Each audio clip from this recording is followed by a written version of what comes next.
Well, look, in this one I'm going to answer the personal question, so I figure I'll just get comfortable right off the bat.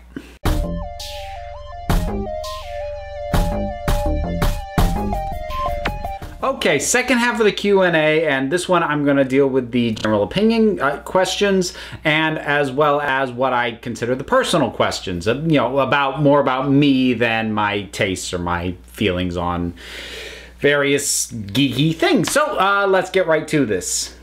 What is the worst movie you have ever seen? Probably Robot Monster. Some people watch that because they think it's so bad it's funny. I don't. I think it just hurts. What's the weirdest movie you've ever seen? Nowhere. Also an experience I don't recommend. Is there an opinion that you have that has changed drastically? This was a hard one for me to call because it probably has, but like my opinions tend to change over time. It's very rare that I have something that's like, oh, snaps me into a complete change from before, but I think overall, probably my assessment of how much I like David Tennant's Doctor. He has actually dropped quite a bit in my assessment. I still like him, but he used to be like right up there towards the top for me, and he's really not anymore. Most unpopular movie opinion.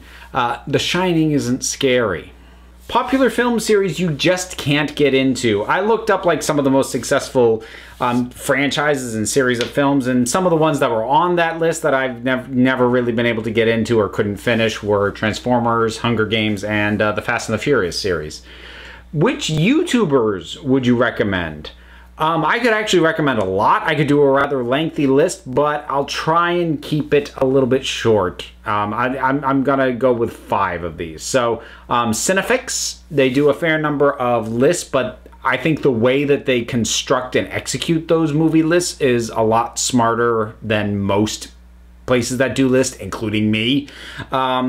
Nick Murray Willis, just really fun animations, really funny, really enjoyable. Lindsay Ellis, who basically does the best, you know, video essays on YouTube, and it's part of the reason I don't try and do that format, because between her and some other people, I'm like, I'm never going to be that good at it. Just Right. There are a number of YouTube channels that I like a lot that focus on writing and approaches to narrative, but this is one of the ones that has some of the lesser subscribers versus some of the other ones that I like as well, and I feel like it deserves more recognition than it currently gets.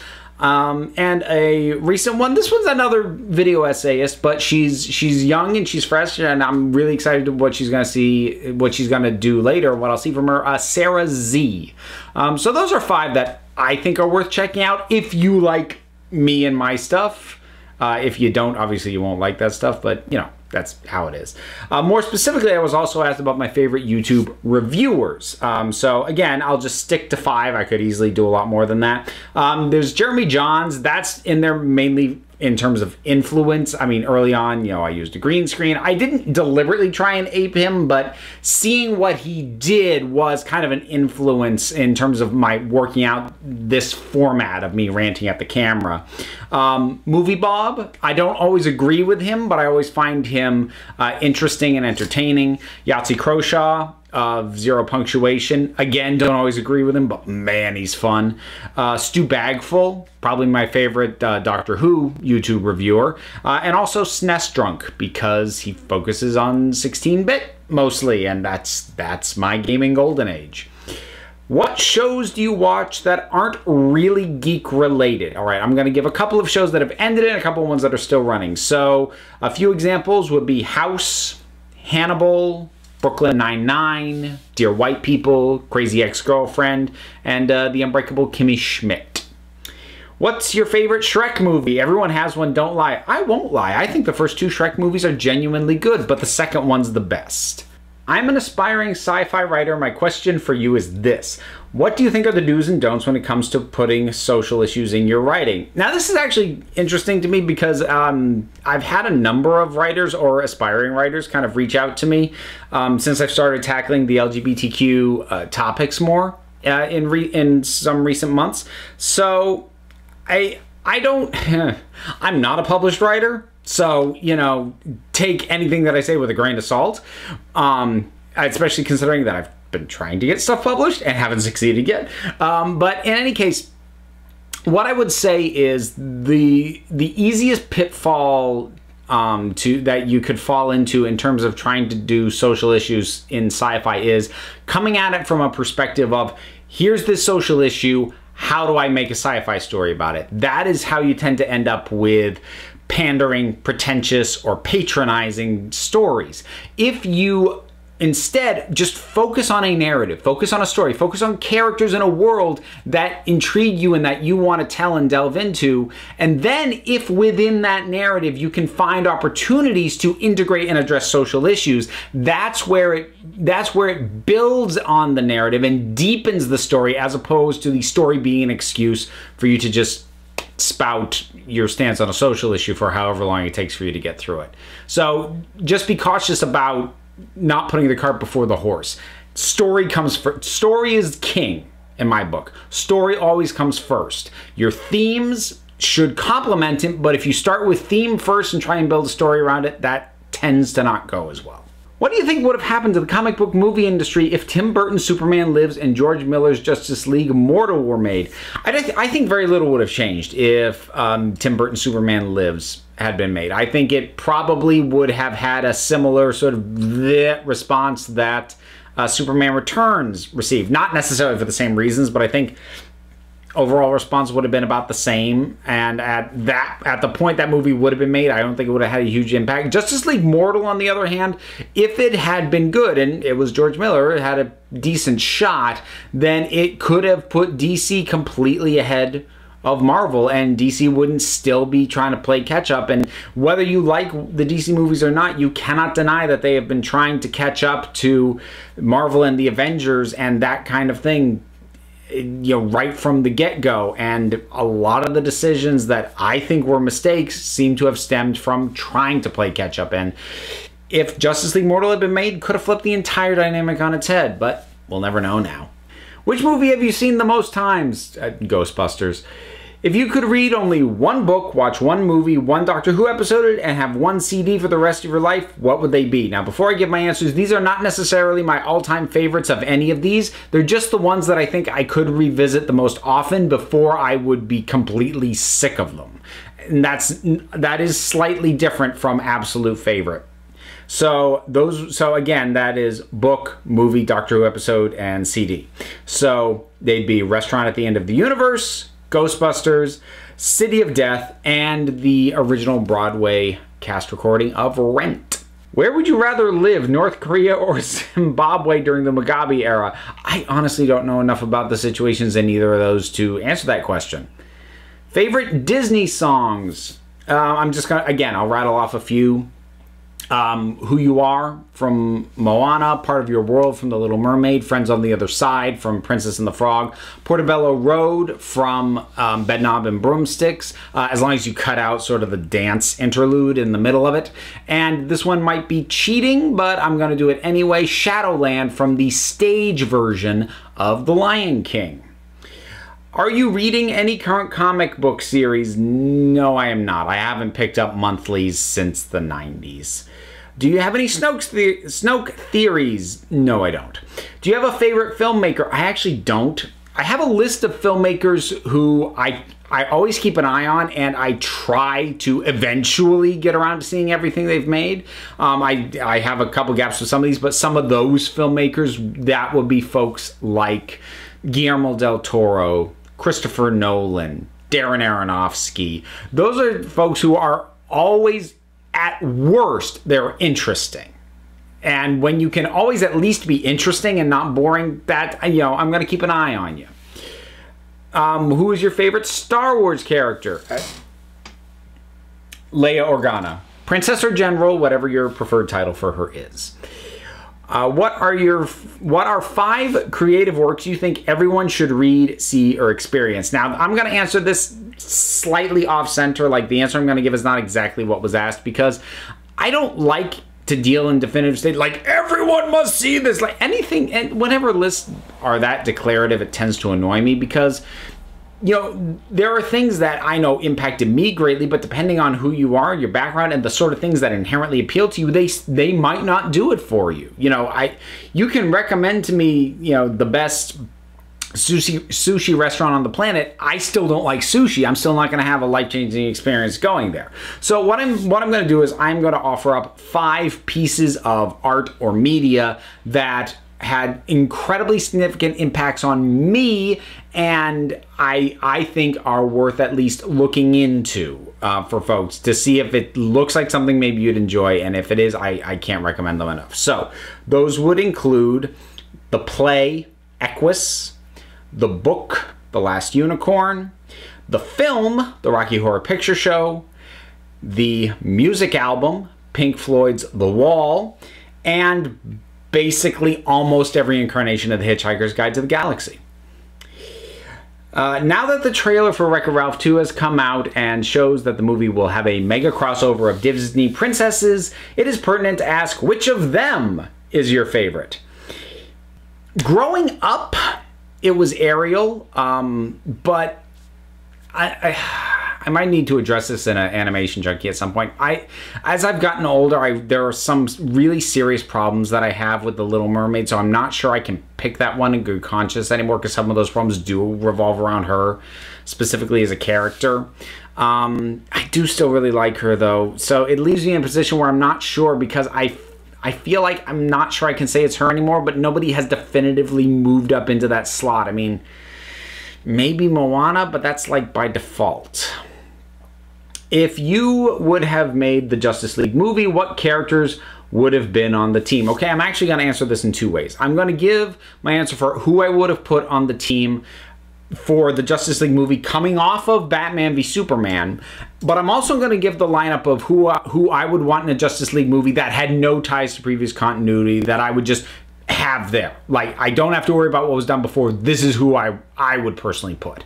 So for the one coming off the back of Batman v Superman would have been Wonder Woman, Batman, Martian Manhunter, the Wally West version of the Flash, and for tech support, Oracle. And if I had my say, like, and I could completely ignore previous, continuity, not have to worry about, who was already established in a universe or whatever, it would be Wonder Woman, Martian Manhunter, Jason Blood, aka the Demon, Green Lantern, and Hawkgirl.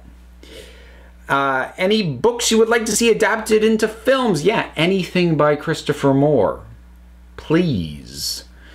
How would you have made the DCEU films one at a time?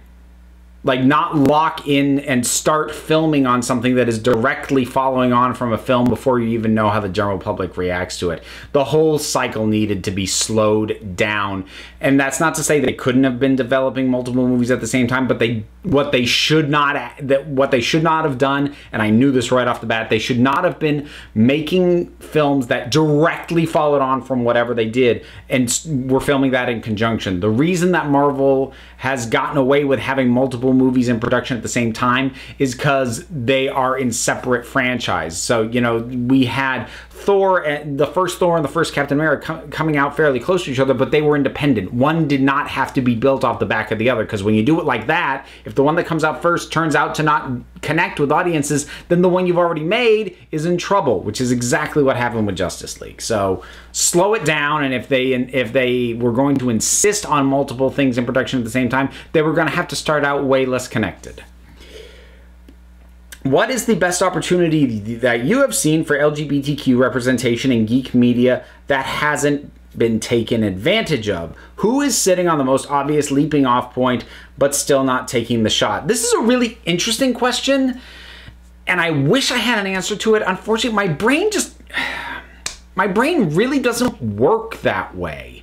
I'll evaluate whatever inclusions, representations get put in there, but I can't sort of come at things and going, that really should have been this instead. That was a golden opportunity to do this. When it comes to things like that kind of inclusion, I tried really hard. I couldn't get into the headspace to be able to answer this, which annoys me because it was actually a really good question. Do you think there are any Black Mirror episodes that are better than Heaven Sent? Probably, but at the same time, I haven't had a Black Mirror episode that's taken me on quite an emotional journey to rival it. And by that, I'm not saying I haven't watched a Black Mirror episode that has had had as much emotional impact as Heaven Sent, but I do mean the emotional journey, because when Black Mirror episodes hit me, they hit me hard, but they hit me hard, either sinking me down really low or on very rare occasions, raising me up. But Heaven Sent managed to do both. It sank me down really low and then shot me into the stratosphere triumphantly within a matter of minutes of each of those two emotions. And I actually can't think of anything else that has managed to do that. Do you like any old movies from the 50s, 60s, 70s? Yeah, so just rattling off some examples from 50s, Singing in the Rain, North by Northwest, 12 Angry Men, 60s, Planet of the Apes, The Great Escape, Bush Cassidy and the Sundance Kid, 70s, Star Wars, Godfather, Jaws, Rocky Horror Picture Show. Do you like Harry Potter? I have to assume whoever asked this has not seen me do a Harry Potter discussion decked out in my Slytherin gear. Yeah, I like Harry Potter. What are your top 5 favorite TV shows? Doctor Who, Gotham, The Max, Escaflowne, and Batman the Animated Series. Were you surprised that Disney had Darth Maul show up in the Solo film? Where do you think that's going? Well, as far as where it's going, they're obviously just setting him up to be a villain in another side story, whether it's a sequel to Solo specifically or something else. That was obviously where they were going with that. Was I surprised? Only insofar as I was surprised that anybody thought it was a good idea. Movies and shows that are popular or considered classics that you just didn't enjoy or hated, and/or movies and shows that weren't popular or famous that you strongly suggest. I'm gonna kind of skip this first one because there's a later question that is very similar to the same thing, but also I don't like just kind of crapping on something that I know a lot of other people like unless I have a point. So I'm kind of iffy to do that. I will mention though a TV show that I loved that so many other people seem to not, and it really annoys the heck out of me. The Muppets, the ABC show, the one from a couple of years ago. I loved it. I loved it right off the bat. I loved it even more after it got retooled mid-season, and I will never understand people's hang-ups and objections to that. I thought it was great. And you all suck for not watching it, so it got canceled after one season. Do you think Star Wars will land to the... Do you think Star Wars will... Oh my god. Do you think Star Wars will end up getting the same fate of the DCEU after Solo? I have to assume they mean like completely restructuring and changing the original plan, because otherwise I'm not sure what they mean by the fate of the DCEU, because that's... I mean, it's not like it went anywhere. But I'm gonna say probably not, unless episode 9 underperforms. Solo itself is like the first box office hiccup as far as this thing goes. I think it's going to take 2 before they really start doing a massive course correction. What's one thing you regret watching more than anything else? The Haunted World of El Super Beasto. Decently animated, but what a waste of people's talents. Holy crap. What do you prefer, comic books or manga, cartoons or anime? You know, ultimately I'm gonna favor the Western stuff, cartoons and Western comics. I do love anime, I do love manga, but there are certain tropes within those mediums that just annoy me, and/or that I guess I just kind of don't get. So if you're gonna force me to choose one or the other, that's the way I'm gonna go, but I'm not sure why I should have to. If you could live for a year and not have to worry about being killed or seriously injured in any fictional universe, what would it be? So assuming that I'm just me and not like I can be in the Marvel Universe and have superpowers, assuming that I just stay as I am now, I would go with Hitchhiker's Guide to the Galaxy, because I would be really cool with bumming around the universe, hitching rides and trying to get free drinks. If you could be any race in any universe, what would it be and why? Any race that does shape-shifting, because it's the best superpower. Are you excited to see Star Wars Episode 9? More morbidly curious at this point, I think. Favorite Star Trek captain and why? Picard, because he's the one I grew up on. And I don't really have a deeper answer than that. I know that's the reason. Are you into cinema much, like certain directors such as David Lynch, the Coen brothers, or David Fincher? And relatedly, do you have a favorite artsy movie? So I assume by cinema, the questioner did mean, you know, the more sort of art house style. But I mean, the ones that they mentioned aren't like total avant-garde. They are kind of brushing up against mainstream. But in general, most of the things that people tend to go, oh, that's not a movie, that's cinema, are things that I can often appreciate. The artistry, the technical skill. I can appreciate that they are good pieces of art. As a rule of thumb, I just don't enjoy them as much as things like superheroes and Star Wars, and you know, I enjoy, I suppose, from an artistic standpoint, lesser entertainment. What can I say? As far as a favorite artsy movie goes, I suppose there's a number of options I could go with. It would probably be The Fountain. Which Spider-Man villain do you prefer as Spidey's arch-nemesis, Venom or Green Goblin? Well, if you're going to make me choose between those two, I'll go Green Goblin, but honestly, for me, I'd rather have Doc Ock. What do you think is the deepest, most artistic, and quality superhero film? Now, I'm not entirely sure why something has to be all three of those, but by those criteria, I'd say probably Logan. If you could argue for or defend any superhero that film that was unpopular, what would it be? Punisher Warzone.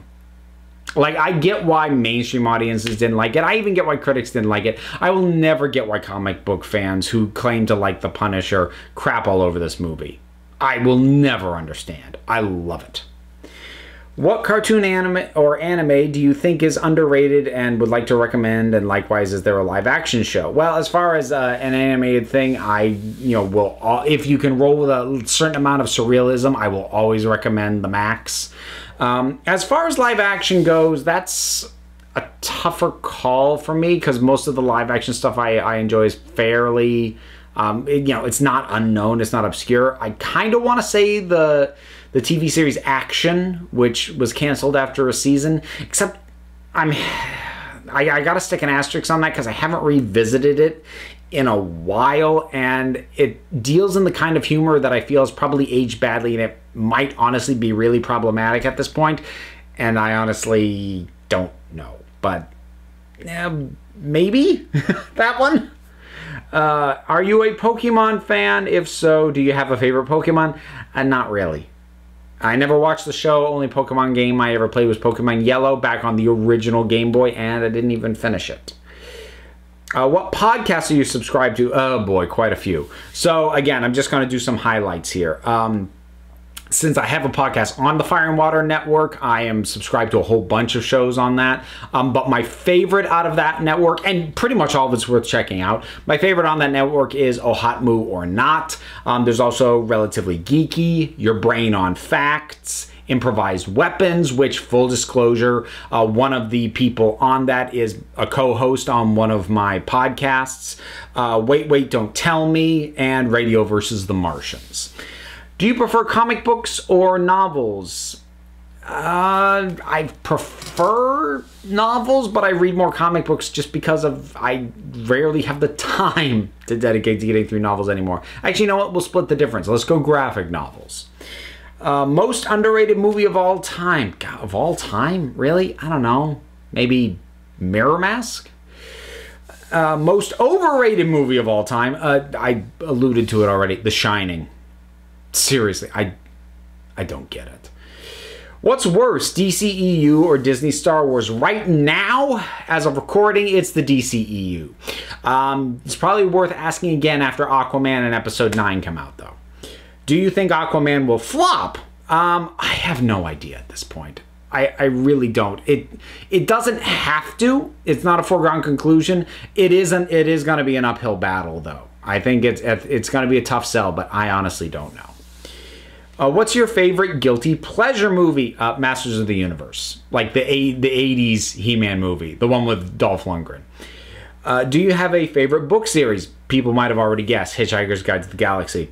What's your favorite and least favorite episodes and seasons of Game of Thrones so far? Okay, favorite episodes, it's a toss-up between The Laws of God and Men and The Door. Least favorite, it's a toss-up between The Bear and the Maiden Fair and Unbowed, Unbent, Unbroken. My favorite season so far is season 4. My least favorite is season 3, which I know is controversial because everyone's like, oh, the Red Wedding! Like, the Red Wedding is fine, but, you know, I have a lot of issues with the rest of that season. If you had to rewatch the season finale of Lost or Dexter on a loop for 24 hours, what would it be? Lost, because the series finale for Dexter was the worst series finale in the history of series finales. It is toxic sludge that needs to just be melted down into a solid rod and then shot into the sun. I know this makes no sense, but God, I hate that thing. Have you ever heard The Tragedy of Darth Plagueis the Wise? See what you did there. If you had to be stuck in an episode of Black Mirror, which one would it be? I'm going to say Hang the DJ, but that's on the presumption that I'm not actually like one of the people stuck in the simulation, but rather I'm one of the real world versions. Do you know who the Justice Society of America are, and have you read any of their comics? I do know who they are.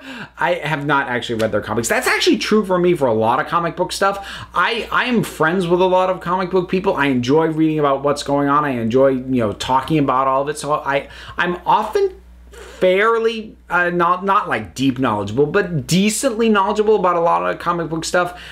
Very little of it I've actually read, like directly. So it's kind of weird. What is your favorite LGBTQ film and or documentary? This is going to be a really cheesy answer because it is kind of a cheesy movie. It's kind of a trashy movie. But I really do love Bound. I like it a lot. And I think Gina Gershon takes the James Dean mantle as the embodiment of masculine sex. You just look at her in that film, it's like, oh my God. Yeah. If you've never seen Bound, see Bound. Seriously. Any advice for a Star Wars fan who enjoys the new movie but is getting pissed off from the ongoing harassment of other fans? Avoid the internet. Failing that, avoid the communities where you're seeing it happen the most. That's all I can offer.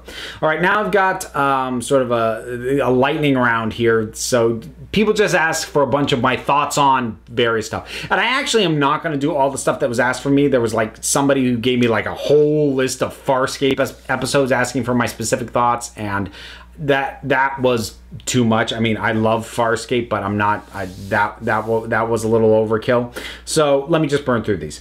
Amazing World of Gumball. I've only seen a little bit of it. I found it fun, though. Boardwalk Empire, haven't seen it. Zero Punctuation, I've mentioned it already. I do watch it. I like it a lot. Breaking Bad, it's great. Camp, no clue what that is. Three Colors, Red, haven't seen it. Only Three Colors one I've seen is Blue, but that was so long ago I barely remember it. Scarillion Vids, I don't know what that is. Better Call Saul, haven't watched it yet. How to Train Your Dragon TV series, I've only seen a couple of episodes. I did like them, but I haven't had the time to dig into that. Titan AE, man, that was a movie that I wanted to like so bad and it just didn't work. Angry Video Game Nerd, I've seen like a little of his stuff. It's just not quite my bag. Hamilton, this is bad for a guy who likes theater and actually does theater locally to where he lives. I haven't listened to Hamilton yet. Oh, I'm going to lose cred on that. Avatar: The Last Airbender. Also haven't gotten around to seeing that yet either. It's one of those things been on the to-do list forever. It keeps getting bumped. The Prisoner. I've actually seen both versions, the original and the new one. Original one is bizarre as hell, and I'm not entirely sure what to think about it other than groundbreaking. The second one was a waste. I had one really good line, but it was not a good show. Gravity Falls, haven't seen it. Star Wars The Clone Wars, haven't seen it. Bionicle, haven't seen it. Rick and Morty, I've seen 3 episodes. I can't get into it. It's the characters. I don't enjoy spending time with these characters. SpongeBob, it's okay. I actually kind of like the movie, but the show's just, you know, it's fine. And Steven Universe, another thing I haven't gotten around to. So we're going to wrap this whole thing up with the personal questions. So let's get into those. Why do you think toxic fandoms are so prevalent today? I think it's just access to platforms. I've been thinking about this a bit recently, and people are like, God, fans have gotten bad. I think they've always been like this. I can remember back when I was a kid, slightly older Star Wars fans being very cruel, like directly, not just like behind their backs, like being openly cruel and mocking towards younger Star Wars fans who liked Ewoks. This stuff has always been there. It's just now, thanks to the internet, everybody has a platform and they're able to find and amplify the voice of like-minded people a lot better than they used to. What were your dreams as a kid, and how did they change as you got older, if they changed? Yeah, they've shifted a little. So when I was young, I really wanted to be an actor. That was after I realized that I couldn't actually be Michael Jackson. And at this point, I think in a way that's kind of funneled into this, because this, this and burlesque performance, which I do, are my outlets to still be able to perform. How do you celebrate Pride Month? It's so funny to me. I keep forgetting June is Pride Month because I live in Vermont, and Vermont is weird, and Vermont has Pride in September. I don't do like a ton of stuff, but I usually do March in the Parade, and I have more often than not performed as well, because in Burlington, Vermont, they have in the park they have a performance space there with LGBTQ performers on Pride, and I am usually among them. I'm a geek from Myers-Briggs. Do you know your MBTI? I don't. I used to, but I don't remember what it was. What are your preferred pronouns? Now, this one was actually asked by a lot of people, and for the purposes of this channel, stick with male. It's just most appropriate and makes the most sense here. In life, it's kind of situational, and I think it really depends on how and where and when and in what context you know me best and see me best. I've told people who are sort of experience me in either a masculine or a feminine mindset, like to cue off of lipstick. If I'm wearing lipstick, let's go feminine. Otherwise, masculine is probably more appropriate. I kind of just by now default to whatever makes the most, whatever they tend to think of me as. So, I mean, I just have people in my life who see me most in a male mode, and I figured they're going to use male pronouns, or see me most in a female mode. I figured they're mostly going to use female. At this point, that's kind of what I roll with. I don't get overly hung up or even uppity about pronouns, because I know for me, I can't just give a simple answer, as you've seen. So, I'm not going to be too touchy about it. Do you have any pets? Not presently, not personally. My daughter has a hamster. That's as close as I come, though.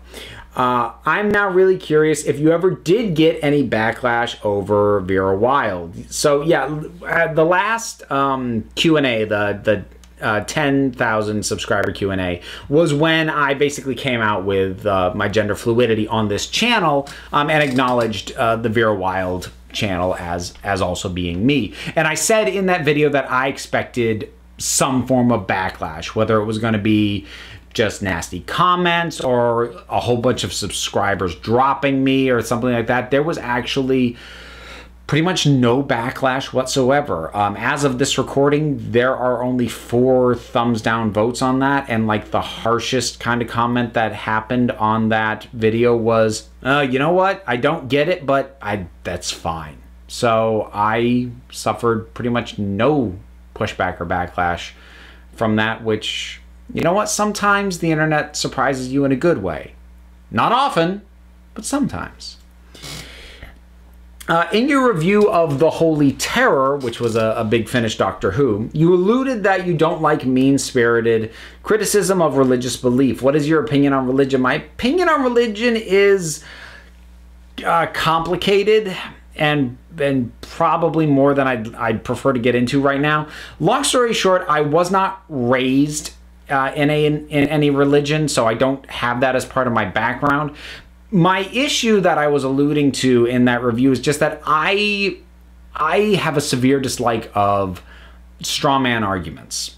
When you take a group of people and you paint them in a narrative in a very condescending, overly stereotypical way to then point fun at the caricature that you have put up on screen of these types of people. And I see it with a lot of things other than just, you know, religious representation, but in geeky media, it happens enough that it really does annoy me when a person of faith of some kind becomes something to be mocked by the supposed protagonists or heroes of the story. That really just irks me as a thing. What do you do for work? Quite a few people ask this, actually. I work in sales. I don't want to get into specifics, but it's not like a vague, oh, I sell opportunity. No, I actually sell stuff. I work for a company that actually manufactures stuff. And when I say sell, I don't mean like I go door to door. I handle accounts. I handle stores that carry our product to sell it to consumers. So that's what I do. Have you ever tried any British food? Well, yeah, I honeymooned in London, so yes, I have, and I had the best fish and chips in my life over there. What type of music do you listen to? I can't really break it down to genres because, like any genre that I could say, if I were to like put that on as a shuffle list on Spotify, I'd end up skipping most of the stuff. I tend to be really picky. So instead, I'm just going to give you kind of a spread of some artists that are artists I actually own more than one album from, because there's a lot of single albums that I own. So some of those would include Miracle of Sound, Pink, Lindsey Sterling, Weird Al, Blind Guardian. I also have a lot of film scores. How old are you now? As of this recording, I am 36. Dogs or cats? Dogs. I do like cats, but I grew up with dogs. I'm a little bit more of a dog person. Cats are great, but if I have to pick one, it's going to be dogs. Are you clean most of the time, or do you swear a lot? I'm assuming you mean in my personal life, because obviously I keep the channel clean. I swear a fair bit, a heck of a lot more than I do here, obviously. Do you read newspapers and world news? As little as I can possibly get away with. Now, there were a number of questions that I did write down and I was going to answer, but I'm gonna kind of not, and I'm just going to address why not. There were about 3 questions or so that were basically asking for my political views on several things, like my thoughts, like what I considered to be my own level of patriotism about the U.S. Would I ever consider leaving the U.S. and what would make me do that? What my thoughts on free speech were, but it was really a specifically worded question. What my thoughts on the Second Amendment were, and all of those I'm going to say that I'm not going to answer. And it's not because I don't have opinions on those things. I actually do. I have fairly strong opinions on most of them, but they're things that would take longer than I want to put in a video like this to explain in a way I would be comfortable with. But also beyond that, I've said many times before, I don't want to alienate people who disagree with me. I enjoy having conversations with people who disagree with me as long as it can be kept civil. And I kind of don't want to run the risk of alienating potentially up to half my subscriber base by laying my political feelings out to be, you know, picked through and potentially lashed at. So, I mean, you sniff around my stuff, you can probably get a sense of where my politics lean. I don't think it's that hard to figure out, but I kind of don't want to lay out specifics of that because I don't think it's particularly relevant to this channel for the most part. Have you ever visited Asia? If so, where have you visited? If not, which Asian country or countries would you most like to visit and why? On a related note, do you have a favorite cuisine? Japanese, Chinese, Thai, etc. Okay. I have, much like the stereotypical American, I haven't been outside of the US much, and pretty much everywhere I've gone, if it didn't have English as the predominant language, it was safe to assume that pretty much everyone who lived there spoke it. I get really uncomfortable if I can't if I feel like I can't communicate with people, if I can't speak the language. Like, it throws me off enough going, you know, up into Canada, into Montreal, where sure, pretty much everyone can speak English, but it's a second language to a lot of folks, and most of them speak French primarily. So I haven't traveled to Asia. I'm not saying I never would. I would probably need to go with someone who did speak the language, so I would feel like I had that tether. I think I'd be most interested in visiting Japan. And as far as cuisine goes, I grew up on Chinese food, but these days I kind of favor Thai. Since the stereotypical perception of a typical geek is someone who wouldn't be found in a men's health magazine, do you have any special activities or such to offset the notion or eating habits you have? Not really. I mean, I think I look decently, but I mean, I've been trying to shed the same weight that I would prefer not to have for 3 or 4 years now. So like I look okay, and I'm perfectly happy with the way I look. Well, more or less, but I don't really do much. And I know it's a cop-out answer, but I think for a certain degree, it's metabolism. I come from a line on both sides of my family of fairly slim, fit men. That's kind of the default. So I don't actually have to do a lot to maintain this. I just have to avoid overdoing snacking or just really bad things, and, you know, try and get some exercise. But I don't do much. Like, I don't work out. I try and get steps in and whatnot, but yeah, I don't work out. I don't have a specific diet that I strictly adhere to. I kind of wing it. If you were to end up in space, picked up by a mad person with a box, fallen through a rift, abducted, saved at the last minute by a friend who turns out to be from outer space and not Earth when Earth was demolished to make way for an intergalactic hyperspace bypass, or any other way, what are the 5 things you would bring? So if we're going things and like I can't bring people, let's go with a notebook, a pen, my leather-bound copy of Hitchhiker's Guide to the Galaxy, my phone, because I'd like to assume whoever took me off-world could hook it up so it would still work as if I was on Earth with, you know, a little bit of jiggery-pokery, and some headphones for that. Can you balance a pint glass on your head? Have you ever had a swim with a dolphin, and why are you such a nice guy? I've never tried, I never have, and am I? Thanks.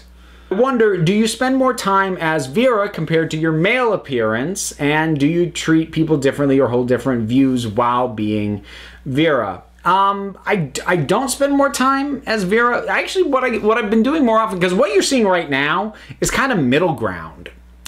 Because if I do full-on feminine, we're talking like it would be something more feminine than a shirt like this. It would be full makeup. It would be a lot more involved. I don't, I kind of, my default when I'm not at work is this kind of middle ground that you see right now. It's presenting more or less masculine, but with, you know, the feminine hints, the rings, the glasses, the earrings, and obviously the hair.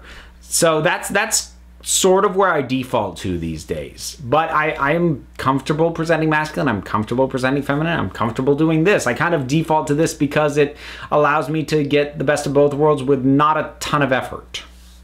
How did you learn to not give a damn about what other people think of you? I mean, I've seen your hair colors, you paint your fingernails, pretty much do your own thing, and to many people I know this would come across as weird and off-putting.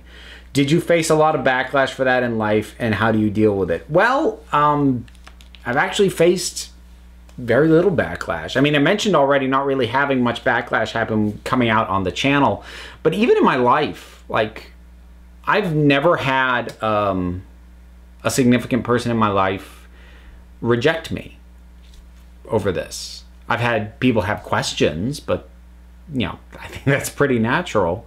But I've never had a family member, a close friend, and nobody like that has ever rejected me. And I actually have yet to be publicly confronted about my appearance, about my presentation, whether it's this or, you know, going full feminine. About the worst of it that I've ever gotten is, you know, walking by somebody on the street who sort of looks back as I pass and goes like, "What the hell?" Like, But that's the worst of it that I personally have experienced. Now, that's not to minimize or imply that it's that easy for everybody. I know I'm very fortunate in terms of the people that I have in my life, friends and family, and the communities in which I've lived and have been out in. And that's not the case everywhere, and I'm extremely fortunate. As far as why I'm able to be as relaxed as this, it is just that I just want to be me and relax about it.